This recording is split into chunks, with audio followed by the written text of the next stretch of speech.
ঘূর্ণিঝড় জলোচ্ছ্বাস, সাথে বাড়ছে খরা, পরিবর্তে তো জলবায়ু বাড়ায় জীবন ঝুঁকি।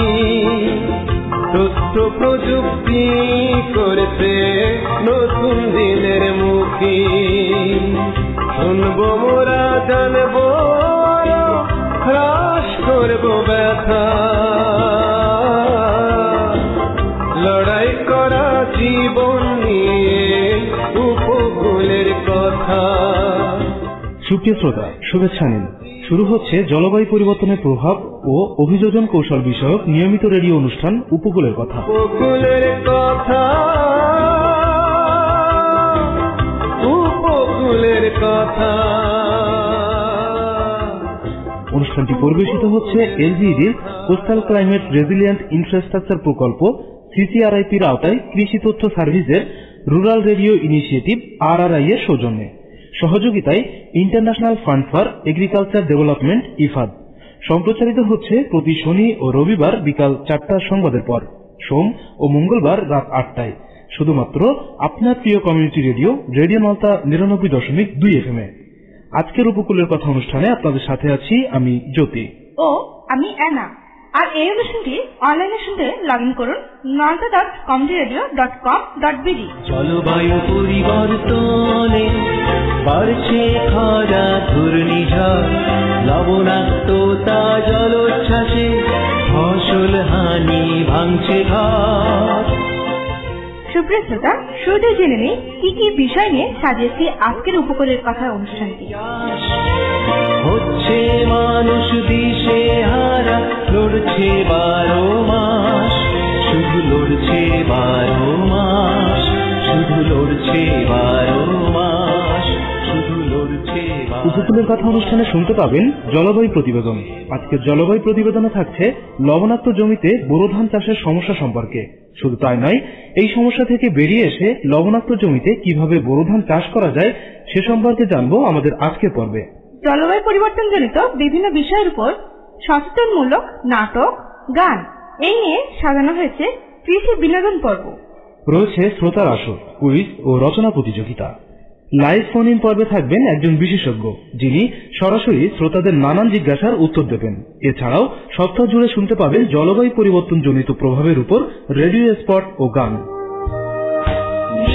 চলুন দুর্যোগেরই পূর্বাভাস, না হয় যেন সম্পদ আর তানুনাশ, দুর্যোগের আগে নিরাপদে নিন নারী আর শিশু, তারপর নিজে মূল্যবান সম্পদ আর যত পশু, মেনে চলুন দুর্যোগেরই পূর্বাভাস। জমিতে নিয়মিত জৈব সারের বা সবুজ সারের ব্যবস্থা করতে না পারলে যথেষ্ট জৈব সার নিয়মিত প্রয়োগ করতে হয়। আলু বা রবি শস্য চাষের সময় রাসায়নিক সারের সাথে যে জৈব সার ব্যবহার করা হয় সেটা অনেকেই যথেষ্ট মনে করেন, অর্থাৎ বোরোতে জৈব সার কম ব্যবহার করেন। বোরোর জমিতে সঠিক মাত্রায় রাসায়নিক সারের সাথে জৈব সার ব্যবহার করলে আশানুরূপ ফল পাওয়া সম্ভব। রবি ফসলে ব্যবহৃত পটাশ, ফসফেট, জিপসাম ও দস্তা সারের প্রভাব পরবর্তী ফসল পর্যন্ত কার্যকর থাকে বলে বোরো চাষে এসব সার অর্ধেক মাত্রায় বা আগের ফসলে ব্যবহৃত পরিমাণের উপর ভিত্তি করে প্রয়োগ করতে হয়। তবে ইউরিয়া সারের কার্যকারিতা যেহেতু মাটিতে স্বল্প সময় বিদ্যমান থাকে, তাই এই সার আগের ফসলে পরিমিত মাত্রায় ব্যবহার করলেও বোরো চাষের সময়ও মাত্রা অনুযায়ী ব্যবহার করতে হয়।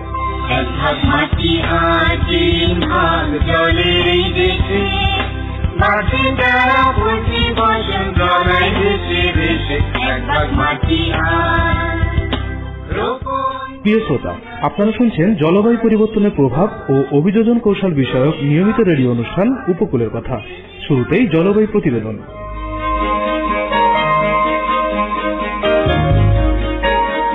পৃথিবীতে জলবায়ু পরিবর্তিত হচ্ছে, বিষয়টি এখন সর্বজন স্বীকৃত।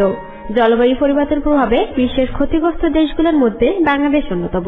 দেশের দক্ষিণ প্রান্তে অবস্থিত সাতক্ষীরা জেলা উপকূলীয় এলাকায় অবস্থিত হওয়ায় এই এলাকায় বিভিন্ন সমস্যা দেখা যায়। সমস্যাগুলোর মধ্যে একটি অন্যতম হচ্ছে লবণাক্ততা।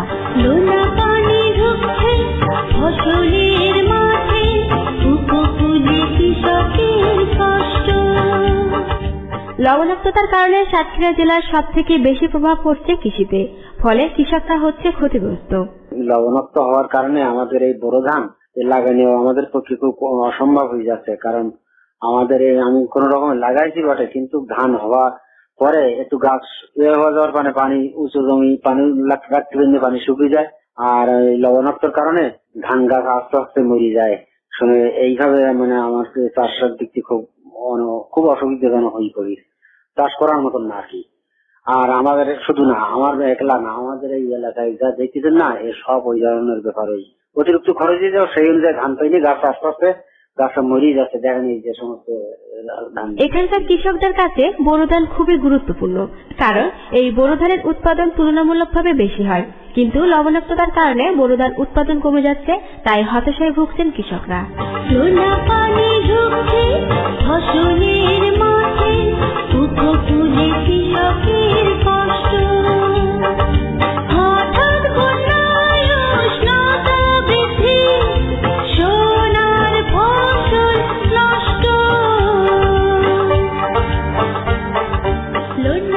জলবায়ু পরিবর্তনের ঝুঁকি মোকাবেলায় পরিবর্তিত পরিস্থিতিতে খাপ খাওয়ানো বা মানিয়ে নেওয়ার বিভিন্ন পন্থাই হলো অভিযোজন।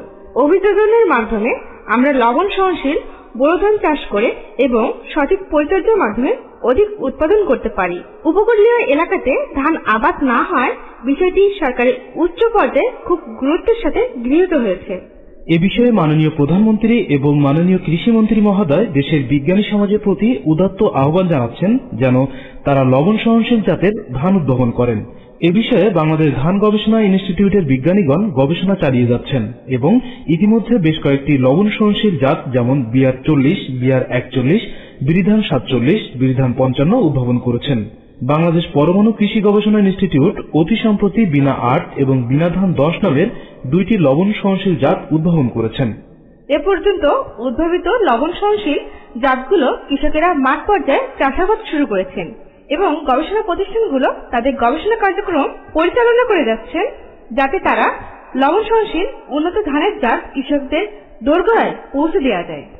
শ্রোতা বন্ধুরা, এবারে আপনাদের জন্য রয়েছে একটি নাটক।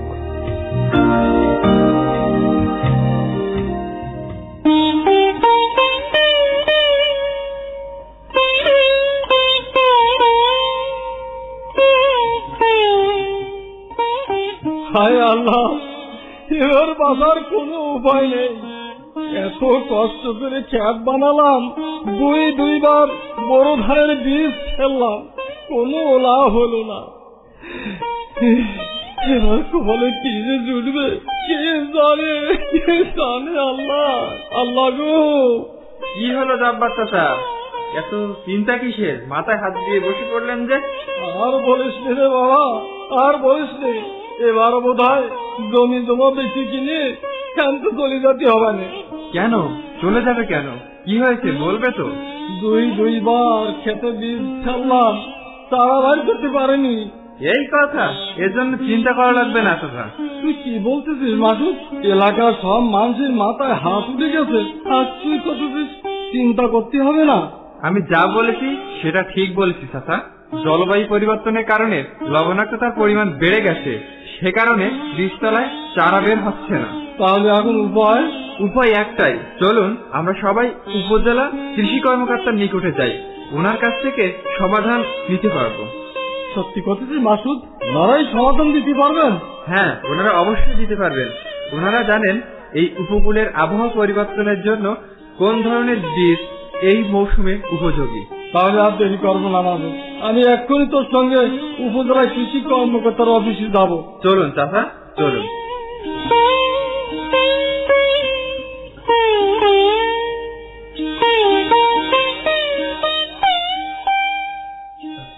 হ্যাঁ, জলবায়ু পরিবর্তনের কারণে আমাদের এলাকায় লবণাক্ততার ভাগ বেড়ে গেছে, ফলে কৃষকেরা বোরো ধানের চারা তৈরি করতে পারছে না। হ্যাঁ, তুমি ঠিকই বলেছ রিজিয়া, তবে এটা ভয়ের কিছু নেই। আমরা সাধারণত কৃষকরা আগে যে ধরনের ধান চাষ করতো, এই জাতগুলো পরিবর্তন করে নতুন লবণাক্ততা সহনশীল জাত চাষ করলে কিন্তু এই সমস্যা থাকবে না। থাকবে না বললে আমরা খাবো কি জাত? হ্যাঁ, কে আপনি ভাই? আপনার পরিচয়টা বলেন। স্যার, উনি একজন কৃষক, নাম জব্বার আলী, গ্রাম নবীননগর, প্রতি বছর উনি চাষাবাদ করে, কিন্তু এবার বীজতলায় বীজ লাগাতে পারছে না, তাই আপনার কাছে পরামর্শ নিতে এসেছেন। বসুন আপনারা। সে নাই বললাম, কিন্তু স্যার আমরা চাষিরা এবার বড্ড বিপদে পড়েছি স্যার, যে কোনো একটা উপায় বের করুন স্যার। হ্যাঁ, আমি আপনার কথা বুঝতে পেরেছি ভাই, আপনি বীজতলায় চারা তৈরি করতে পারছেন না। জি স্যার, জি স্যার। তো শুনুন, জলবায়ু পরিবর্তনের কারণে কিন্তু আমাদের যে উপকূলীয় এলাকা, এই উপকূলীয় এলাকায় লবণাক্ততার মাত্রা অনেক বেড়ে গেছে। এই কারণে কিন্তু এই সমস্যাগুলো হচ্ছে। তো আপনারা আগে যে জাতগুলো চাষ করতেন, এই জাতগুলো যদি চাষ করেন তাহলে কিন্তু সমস্যাটা থেকে যাবে। এর পরিবর্তে আমরা যে পরামর্শ দেব, যে জাতগুলো চাষের কথা বলবো, সেগুলো যদি করেন আপনারা, যেমন বিধান 47, বিধান 8, বিধান 10, এই জাতগুলো কিন্তু লবণাক্ততা সহনশীল এবং আমাদের এই এলাকায় চাষের জন্য উপযোগী। আপনারা এই জাতগুলোর বীজ বপন করেন, তাহলে কিন্তু এই সমস্যাটা হবে না। তাহলে আমরা কি করবো স্যার? আপনারা আমাদের কথা মতো, আমার কথা মতো যে জাতগুলো বললাম, এই জাতগুলো সংগ্রহ করেন, বীজ সংগ্রহ করেন, বীজ ফেলেন এবং সেখানে আমাদের পরামর্শ নিয়ে আপনারা চাষ শুরু থেকে পরিচর্যা করেন এবং শেষ পেশ আমরা যখনই আপনারা সমস্যায় পড়বেন তখন আমাদের পরামর্শ নেবেন। আমরা আপনাদের সার্বিক সহযোগিতা করব, সবসময় আপনাদের পাশে থাকব। আপনারা আমাদের পরামর্শ অনুযায়ী চাষ করেন, আশা করি আপনাদের সমস্যাগুলো আমরা সমাধান করতে পারব। খালি বীজ পাল্টালে হবে স্যার? হ্যাঁ, বীজ পাল্টালেই হবে পুরোপুরি ঠিক তা না। বীজ পাল্টানোর সাথে সাথে আমাদের চাষের পদ্ধতিতেও কিছু কিছু পরিবর্তন আনতে হবে। যেমন আমরা সাধারণত যে পানিগুলো ব্যবহার করছি, পানিটা লবণ পানি কিনা, যদি লবণ পানি হয় তাহলে আমরা অন্য জায়গা থেকে পানি দেওয়ার ব্যবস্থা করব এবং আপনার জমি এবং পানি কেমন আছে এ অনুযায়ী আমরা আপনাকে প্রয়োজনীয় পরামর্শ সময় মতো আমরা দেব। আপনি সবসময় আপনার কোনো সমস্যায় আমাদের সাথে যোগাযোগ করবেন, আমরা আপনার সব সমস্যায় আমরা আপনার পাশে থাকবো, আপনার সমস্যার সমাধানে পরামর্শ দেব। ধন্যবাদ স্যার। আমরা জানতাম না স্যার, কনে গেলে সঠিক পরামর্শ পাবো। এই যে মাসুদ এই মাসুদ আমার ডেকে আনলো স্যার। ঠিক আছে স্যার, এখন আমরা আসি স্যার। হ্যাঁ, আপনারা আসুন এবং আপনারা ভালোভাবে আমাদের পরামর্শ অনুযায়ী সঠিক চাষ পদ্ধতি অনুসরণ করে চাষ করেন, আশা করি আপনাদের কোনো সমস্যা হবে না। চল বাবা, চলুন স্যার, আসি। ওয়ালাইকুম আসসালাম। পৃথিবীর উপরে মানুষের উপরে আঘাত এসেছে বারবার, পৃথিবীর উপরে মানুষের উপরে আঘাত এসেছে বারবার। অদম্য মানুষ লড়েছে চিরকাল, থেমে তো সে থাকেনি আর। অদম্য মানুষ লড়েছে চিরকাল, থেমে তো সে থাকেনি আর। তাই হোক যত জলবায়ু পরিবর্তন, আমরা বাঁচব, আমরা বাঁচাবো, আমরা সাজাবো পৃথিবীকে মনের মতন, আমরা সাজাবো পৃথিবীকে মনের মতন। প্রিয় শ্রোতা, উপকূলের কথা অনুষ্ঠানের উদ্যোগে আয়োজন করা হয়েছে আপনাদের জন্য বিশেষ রচনা প্রতিযোগিতা। বিষয় জলবায়ু পরিবর্তনে আপনার এলাকায় জনজীবনের প্রভাব। রচনাটি লিখুন 500 শব্দের মধ্যে, পাঠিয়ে দিন রেডিও নলতা 99.2 FM এর ঠিকানায়। লেখা পাঠানোর শেষ তারিখ 30 ডিসেম্বর 2016। প্রথম, দ্বিতীয় ও তৃতীয় স্থান অধিকারীর জন্য রয়েছে আকর্ষণীয় পুরস্কার এবং সনদপত্র। জেনে রাখুন, প্রতি মাসে আয়োজন করা হবে বিশেষ রচনা প্রতিযোগিতা। অংশ নিন রচনা প্রতিযোগিতায়, জিতে নিন আকর্ষণীয় পুরস্কার। উপকূলের কথা অনুষ্ঠানের আজকের কুইজ। আমাদের প্রশ্নটি হচ্ছে, আজকের অনুষ্ঠানের বিষয় কি ছিল? আমি আবারও বলছি, আজকের অনুষ্ঠানের বিষয় কি ছিল? উত্তর পাঠাবেন আগামীকাল রাত 12টার মধ্যে। উত্তর পাঠাতে আমাদেরকে SMS করুন আপনার নাম, আপনার গ্রামের নাম এবং আপনার উত্তরটি লিখে পাঠিয়ে দিন 01-743-108-992 এই নম্বরে। আমাদের কাছে চিঠি পাঠানোর ঠিকানা, প্রযোজক উপকূলের কথা, রেডিও নলতা FM 99.2, নলতা, কালীগঞ্জ, সাতক্ষীরা। বন্ধুরা, আজকের অনুষ্ঠানের আয়োজন এই পর্যন্তই। রেডিও নলতা 99.2 FM থেকে উপকূলের কথা অনুষ্ঠানটি শুনতে পাচ্ছেন প্রতি শনিবার ও সোমবার বিকাল 4:15 এবং রবিবার ও মঙ্গলবার রাত 8টায়। বিদায় নেবার আগে জানিয়ে দিচ্ছি, অনুষ্ঠানটির গবেষণায় ছিলেন মোহাম্মদ মঞ্জুর হোসেন, গ্রন্থনা সাইফুদ্দিন সবুজ, উপস্থাপনায় ছিলাম আমি জ্যোতি ও আমি অ্যানা, শব্দ ধারণে সাব্বির রহমান, সম্পাদনা অ্যান্থনি গোমেজ ও মোহাম্মদ আশরুজ্জামান খান জ্যোতি, ব্যবস্থাপনায় আমিনুল ইসলাম দুলাল এবং মোহাম্মদ হাসান, প্রযোজনা মোহাম্মদ আশরুজ্জামান, পরিচালনা ডক্টর মোহাম্মদ জাহাঙ্গীর আলম। যেখানে থাকুন ভালো থাকুন, নিরাপদে থাকুন। শুনে থাকুন রেডিও মালটা 99.2 FM। লোনা জলে ভরা ঘূর্ণিঝড় চলো তার সাথে বাড়ছে খরা পড়তে তো জলবায়ু বাড়ায় জীবন ঝুঁকি তথ্য প্রযুক্তি করছে নতুন দিনের মুখী শুনবো মোরা জানবো হ্রাস করবো ব্যথা লড়াই করা জীবন নিয়ে উপকূলের কথা লড়াই করা জীবন নিয়ে উপকূলের কথা উপকূলের কথা উপকূলের কথা উপকূলের কথা